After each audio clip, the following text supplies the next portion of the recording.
Hello guys, welcome to Unicorn Princess Tarot. So ito po ang aking reading para sa mga Virgo para sa November 2020. So paalala lang, this is general love reading. Pwedeng hindi ka makaresonate dito, pero kung makakaresonate ka, kung ano yung mga advices, dahil pwede makatulong ito sa'yo. So kung hindi ka naman makakaresonate, okay lang, maybe next time makuha natin yung energy mo. Basta mag-comment ka lang kasi ako po ay minsan ay kumukuha ng mga energy dun sa mga nagko-comment. So, start na po natin. Pwede magkaiba-iba roles dito ha. So, pwedeng ikaw to Virgo, pwedeng ito yung person mo. So, or pwedeng ito ikaw, cross-watcher, kung cross-watcher ka. So, what do we have here for Virgo? For November 2020. Ano pong meron sa Virgo this November? Hindi ko to kukunin. For November 2020. Ano yun? Lumabas eh.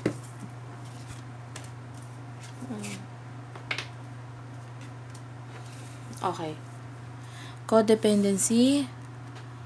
Addictions are affecting your romantic life. Heart-to-heart conversation. Honestly discuss your feelings with each other. Calling in your soulmate. Your prayers, affirmation, and visualization help brings you together. And the last card is worth waiting for. Divine timing is at work in your love life. So, anong nangyayari ngayon? Ang nakikita ko dito, meron ditong isip ng isip, yung hindi na mawala sa isip niya itong taong to. Pero bakit hindi ka gumagawa ng aksyon? I can see here, for some of you, kailangan mong makipag-usap dito sa taong iniisip mo ngayon. Walang usap na nangyayari dito. Kailangan mong kausapin to. I feel like for some of you, this is your soulmate. And if you really like this person, kailangan mong gumawa ng action or gumawa ng move or ipag-pray mo. Okay, kasi maaaring itong taong to or pwedeng ikaw ay may hinihintay or naghihintay pa. Okay, kaya hindi nangyayari itong inyong connection yung dalawa. Okay, pero for some of you, I can feel like you are really thinking about this person. Parang you wanted to have this heart-to-heart conversation with her or with him.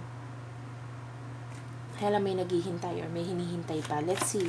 What do we have here for Virgo? Okay, this is your main energy. The main energy is, this is your person's main energy. Okay, sa left side tayo. Dito sa left side is your person's main energy and then sa right side is your main energy. Yung main energy dito ng iyong person is the Three of Swords. So, pwedeng inilagay kanya sa third party relationship or may ibang person na involved dito. Okay, pero I can feel like your person is really thinking of you or nag-aano rin siya. Nag-iisip din siya sa'yo ngayon. Okay? Mahal ka niya, pero there's this feeling na, may third party eh. Okay? And with your main energy, ang nakuha po natin is Two of Wands. So, there's this feeling na parang you are longing for this person. Pwedeng ikaw yung naghihintay. Okay? Pwedeng ikaw yung naghihintay. Alam mo na soulmate mo tong taong to, pero may mga bagay lang talaga na kailangan ayusin. Okay? So, for what I can see here, so kailangan pa ng paghihintay dito. Okay? Let's see. Anong iniisip ngayon ng person mo? Anong iniisip ngayon ng person ni Virgo? Spirit guys, please help me. Okay? Anong iniisip ngayon ng person ng Virgo?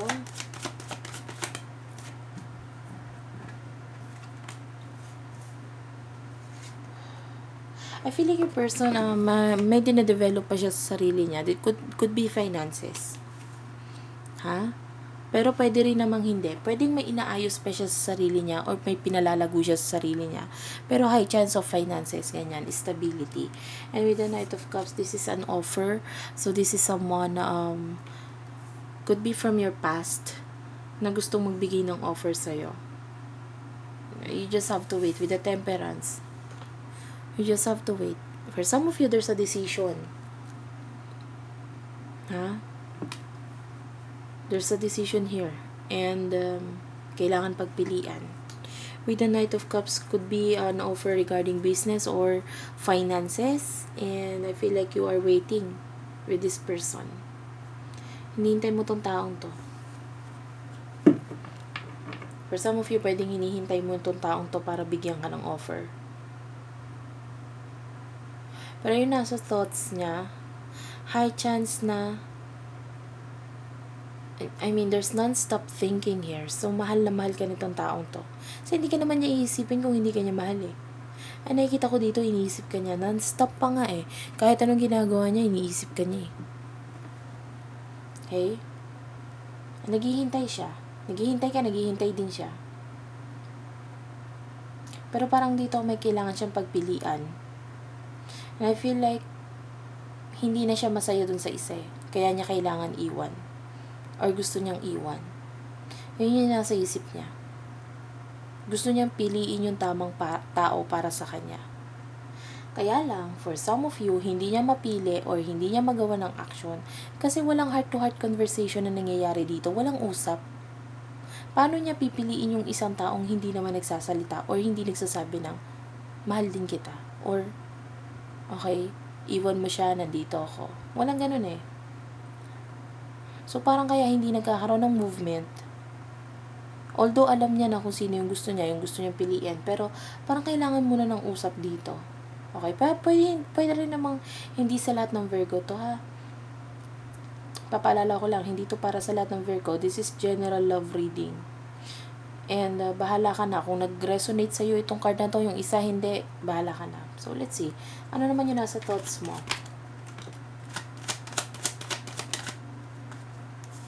Your thoughts is the Hermit. This is you. Parang nagkukubli ka lang, nagtatago sa emotion mo. Alam mong mahal mo itong taong to. Alam mong soulmate mo itong taong to for some of you. And ang reaction mo, initial reaction mo lang is to wait with the judgment. Yes, this is your soulmate. And Page of Wands, it's like, natatakot kang mag-take ng risk. Okay? Natatakot kang mag-take ng risk. Maaaring minsan ka lang nasaktan, or basta just natatakot ka lang. Natatakot ka lang mag-take ng risk. Kasi parang ang laking responsibility na aakuin, parang ganon, for some of you. Pero for some of you, it's like you're choosing yourself sa ngayon. Kailangan mo muna mag-grow, kailangan mo munang ayusin yung sarili mo, pero pwedeng hindi pa enough yung materials na kailangan mo para sumugod dito sa taong to, kaya you're waiting. As a stage ka na, you're waiting. Let's see, anong emotion ng person mo?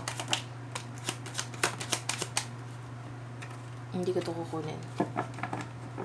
Anong emotion ngayon ng person mo?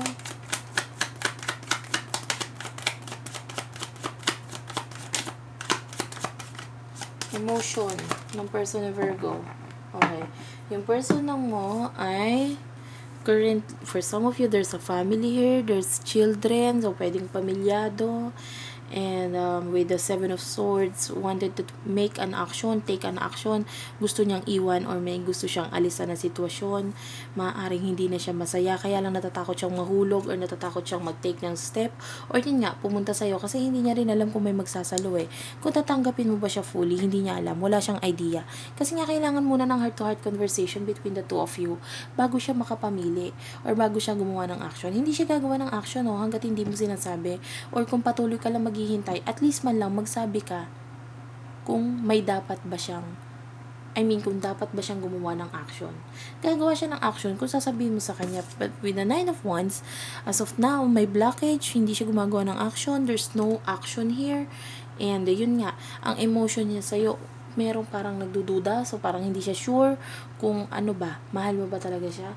Maaaring alam niya, for some of you, alam ng taon to na mahal mo siya or gusto mo siya, kaya lang hindi siya sigurado kasi hindi ka nga nagagawa ng action eh, or hindi ka nagsasalita. Pero para doon naman sa iba, alam na nitong person na to, kaya lang may kailangan munang gawin sa sarili nila or i-improve or kailangan alisan na sitwasyon. Okay?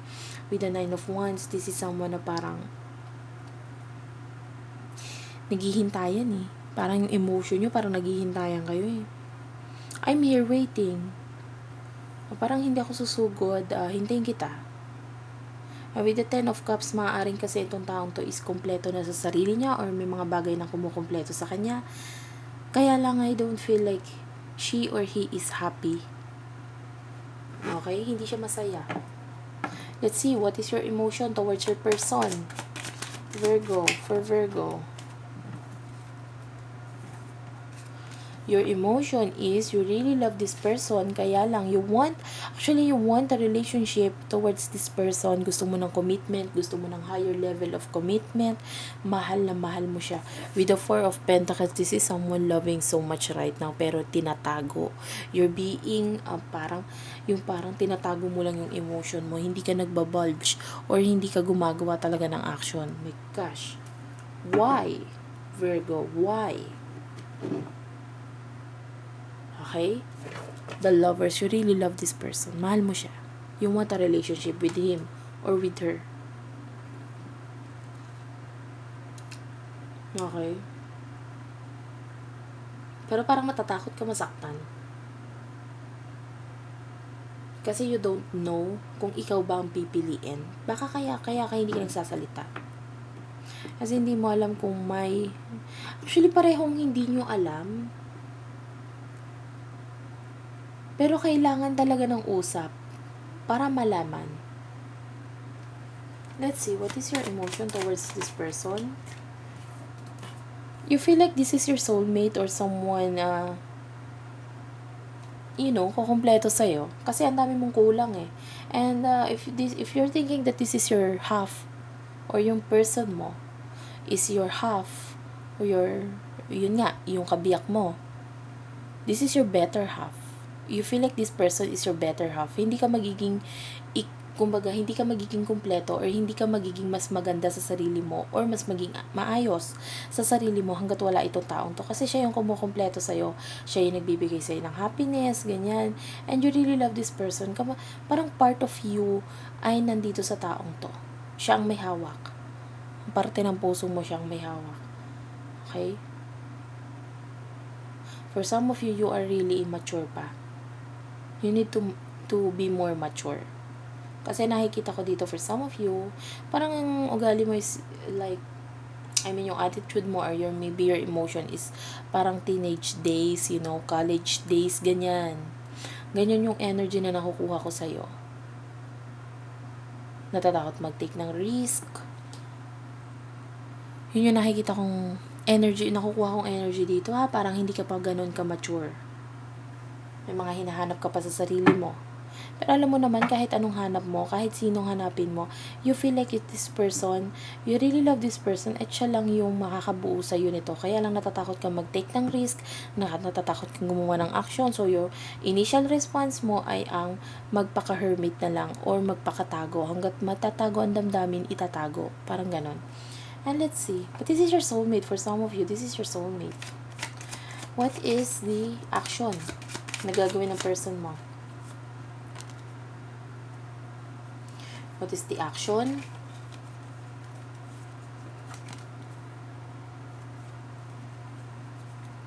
What is the action ng person towards Virgo? Anong gagawing action ng person mo?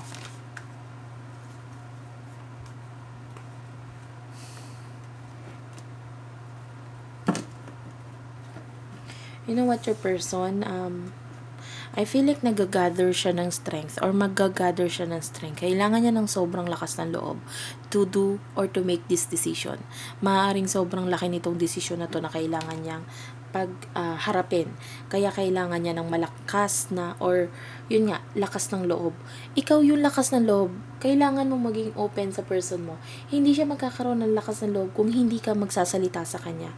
Hanggat hindi mo ina-open ang sarili mo or yung yung feelings or yung emotions mo para sa kanya, may dapat ba siyang hintayin, may dapat ba siyang pagpilian, ganon.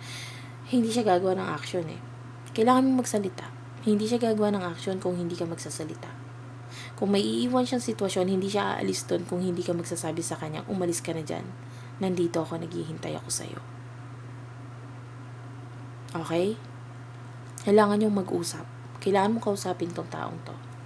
With the Three of Pentacles, initial reaction, ito lang, initial action, tama, is to, actually, I can feel waiting. Maghihintay lang siya, with the Three of Wands. This is a third-party relationship for some of you. And ang gagawin niya lang is to mag-focus kung ano yung nandito sa harapan niya. Kung ano yung nandito, the connection, for some of you, there's a connection here. Pero hanggat hindi mo ikinokonek ang sarili mo sa kanya or hindi mo sinasabi yung mga bagay-bagay na dapat mong sabihin, I don't feel like magkoconnect kayo. Kailangan mo ring maging, kailangan mo rin mag-take ng risk. Hindi mo pa alam yung decision niya or hindi mo pa alam yung magiging reaction niya kung hindi ka magtatanong or hindi ka magte-take ng risk para sabihin. Okay? I feel like for some of you, your person will be trapped forever. So, pwedeng marriage ito. Matatrap lang siya. I don't know why you're not saving her or him. So, let's see. What is the action? Your action towards your person. Ano magiging action mo?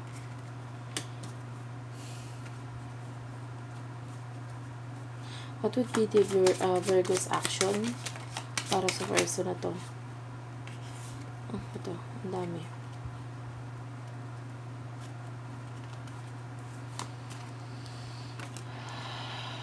Okay.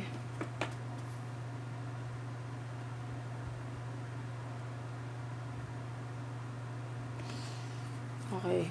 I feel like yung magiging action mo is wala ka rin gagawin. Although you know what to do. Alam mo yung emotions mo. Alam mo yung feelings mo. Pero wala kang gagawin eh. Yung nakikita ko dito with the 3 of Cups. If you're friends, you would still remain friends. It is too painful for you and your person. Actually, both of you are hurting.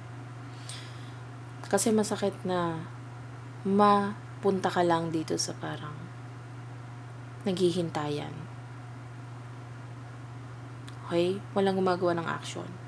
Sinasabi ko nga sa'yo, hindi aalis yung taong to sa sitwasyon kung hindi ka gagawa ng action. Kailangan mo magsalita. Kailangan mo iparamdam man lang sa kanya na mahal mo siya, na may mangyayari sa inyong dalawa. With the 4 of Cups, this is you looking at the reality. Gusto mo tong taong to nagiging makulay ang mundo mo sa kanya. Kaya lang paano mo siya, I don't feel like you're looking at her or him. Pwedeng umiiwas ka, pwedeng hindi mo tinitingnan or nakatingin ka lang sa reality or sa realidad kung nasan ka ngayon. With the Emperor, this is someone who wants justice. Gusto mo ng hustisya. Alam mo itong taong to, for some of you, you feel like this person is for you and you want justice. You want her, you want him. Gusto mo ng stability kasama niya. Kaya lang you're just waiting. You're not making any movement. Okay? Natatakot ka mag-take ng risk.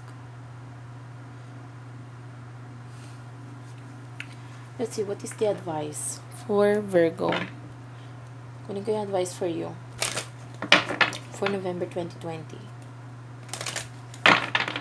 For November 2020, what is the advice?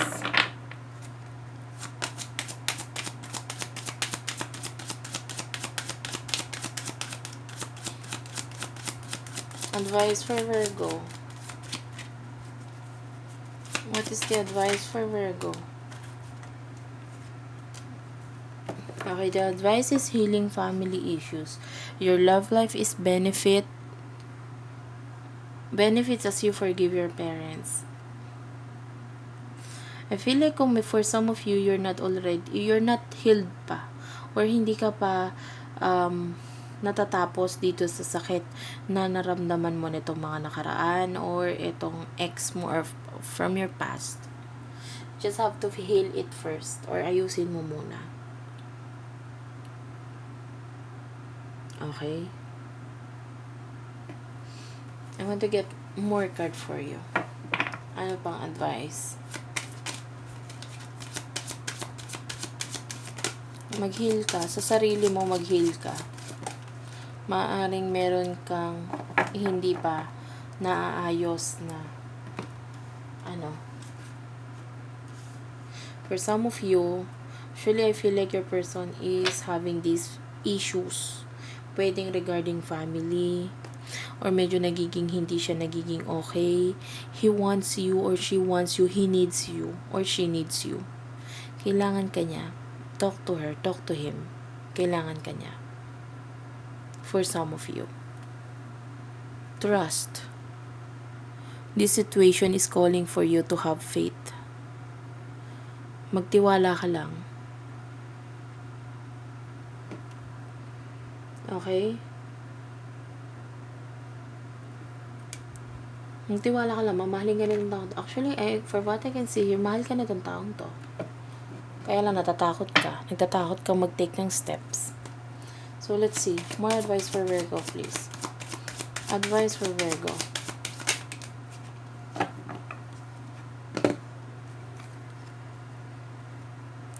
The only thing that is real is love. Shift your focus back to love. Hindi ka nga kasi nagfo-focus or pinipilit mong layuan or pinipilit mong alisan tong taong to. For some of you kasi nga pwedeng masyado pang maaga, or for some of you naman pwedeng nga kasi may children involved dito. Pero alam mo, masyado magulong utak mo ngayon, pero totoo yung emotions na nararamdaman mo para sa kanya. Mahal mo siya At the back of your mind or back of your head, alam mo siya. Siya at siya lang. Totoo, or yung, kumbaga, mag-focus ka lang dito sa taong to.